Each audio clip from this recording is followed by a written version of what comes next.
16 December खां petroleum शयुनि जे अघनि में फ़ी लीटर ₹11.85 लाथ जो वॾो इम्कान ज़ाहिर कयो वियो आहे। ज़रियनि मूजिबि पेट्रोलियम शयुनि जे अघनि में लाथ लाइ शुरूआती वर्किंग तयारु कई वई आहे, जंहिं मूजिबि पेट्रोल ₹36 फ़ी लीटर ऐं डीज़ल ₹11.85 फ़ी लीटर सस्तो थियण जो इम्कान आहे। हिन खां सवाइ फ़ी लीटर गासलेट जे अघ में ₹11.70 ऐं लाइट डीज़ल ₹10.01 ताईं लाथ मुमकिन आहे।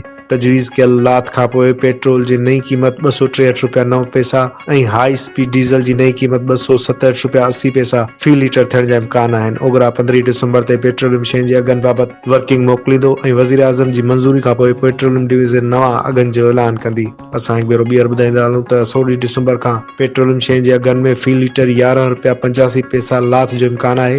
ज़रियनि मूजिबि पेट्रोलियम शयुनि जे अघनि में लाथ लाइ शुरूआती वर्किंग तयारु कई वई आहे, जंहिं मूजिबि पेट्रोल ₹36 फ़ी लीटर ऐं डीज़ल ₹11.85 फ़ी लीटर सस्तो थियण जो इम्कान आहे।